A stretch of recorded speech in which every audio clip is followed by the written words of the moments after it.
रात का वक्त था।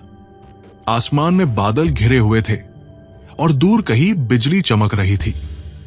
एक लंबी सुनसान सड़क, जिसके दोनों ओर फैले हुए खेत अब सूने पड़े थे, उस रास्ते पर चल रहा था अभय, शहर का एक युवक जो हाल ही में एक पुरानी जमीन के सिलसिले में उस गांव आया था।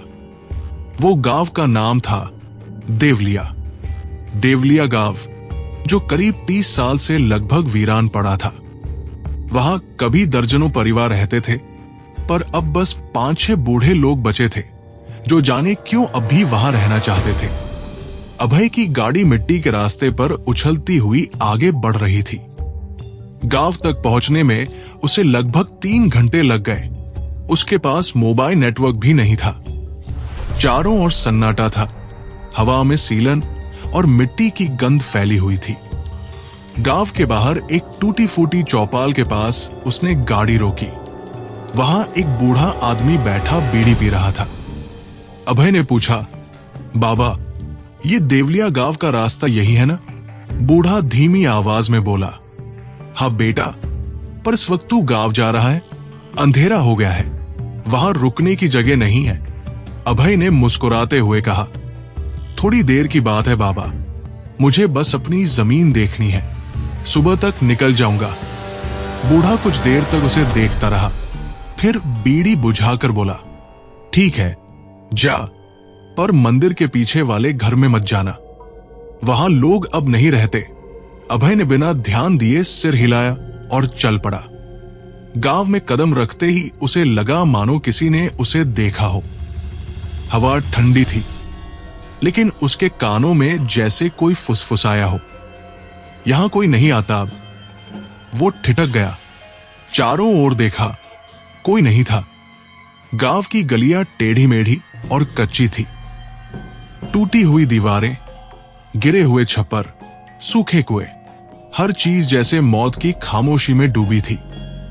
अभय ने अपनी टॉर्च जलाई और आगे बढ़ा। उसने एक पुराने घर के दरवाजे पर हाथ रखा। दरवाजा चरमराता हुआ खुल गया। अंदर घुप अंधेरा था। मकड़ी के जाले, टूटी चारपाई और दीवारों पर उखड़ा हुआ पलस्तर। उसने मोबाइल की रोशनी से देखा, दीवार पर किसी बच्चे की पुरानी तस्वीर लटकी थी। तस्वीर पर धूल जमी थी, लेकिन उस बच्चे की आंखें अब भी जैसे किसी को देख रही हों। अभय ने तस्वीर साफ करने के लिए उंगली से धूल हटाई। तभी अचानक पीछे से हवा का झोंका आया और दरवाजा अपने आप बंद हो गया। वो चौंक गया। कौन है? उसने जोर से कहा। कोई जवाब नहीं, बस जैसे किसी की सांस उसके बहुत पास थी। वो बाहर निकल आया। बाहर थोड़ी दूरी पर उसे मंदिर दिखा। टूटी हुई सीढ़ियां, आधा झुका हुआ पेड़ और मंदिर के ऊपर जाले लगे थे। वो सोचने लगा कि शायद सुबह यहां किसी से मिलकर जानकारी ले लेगा। रात ज्यादा हो गई थी। उसने अपनी गाड़ी के पास वापस जाकर अंदर बैठने का सोचा, लेकिन रास्ता पहचान में नहीं आ रहा था। हर गली एक जैसी थी और हर मोड़ पर वही टूटी हुई दीवारें। धीरे धीरे उसे लगा जैसे वो किसी गोल चक्र में घूम रहा है। वो जहां से चला था बार बार उसी जगह पहुंच रहा था। अचानक पीछे से किसी के चलने की आहट आई। कौन है वहां? उसने टॉर्च घुमाई, कुछ नहीं, लेकिन फिर एक बच्चों की हंसी सुनाई दी। धीरे धीरे वो हंसी पास आने लगी। अभय के शरीर में झुरझुरी दौड़ गई। उसने टॉर्च बंद की और खुद को शांत रखने की कोशिश की। शायद भ्रम होगा, पर तभी किसी ने उसके कंधे पर हाथ रखा। वो पीछे पलटा। वहां कोई नहीं था, बस ठंडी हवा चली और पास की दीवार पर किसी ने नाखून से लिखा था, मत लौटो। वो घबरा गया। दौड़ता हुआ एक खुले मकान में घुसा। वहां एक चारपाई पर एक बूढ़ी औरत बैठी थी, जिसके बाल पूरे सफेद और आंखें अजीब तरह से लाल थी। अभय ने घबराकर पूछा, मां जी, यहां कोई है क्या? मैं रास्ता भटक गया हूं। बूढ़ी औरत ने धीरे से कहा, बेटा, तुझे यहां नहीं आना चाहिए था। ये गांव अब जिंदा नहीं है। मतलब? अभय ने कांपते हुए पूछा। 30 साल पहले इस गांव में महामारी फैली थी। लोग एक एक कर मर गए, पर कुछ आत्माएं यहां बंध गई।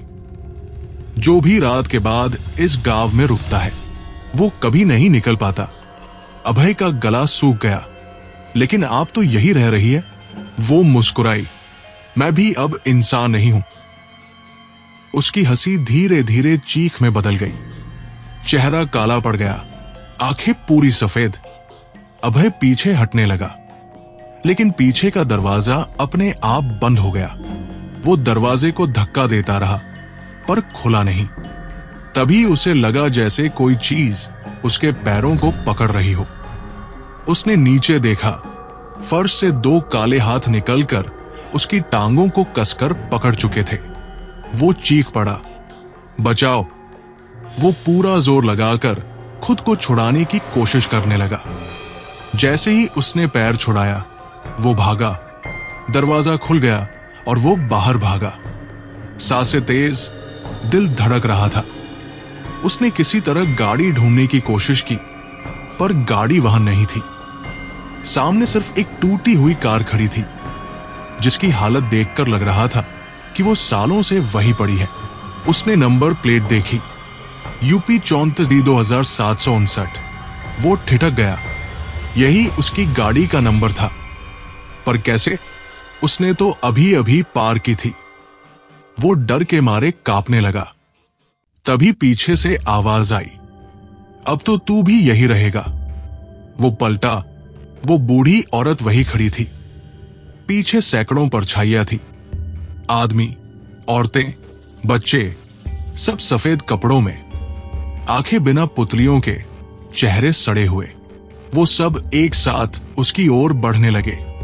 अभय पीछे हटता गया, तब तक जब तक उसका पैर जमीन में पड़े किसी गड्ढे में नहीं फंसा। वो गिर पड़ा और सब अंधेरा हो गया। सुबह जब सूरज उगा तो देवलिया गांव वैसे ही वीरान पड़ा था। गांव के बाहर वही बूढ़ा आदमी बीड़ी पी रहा था।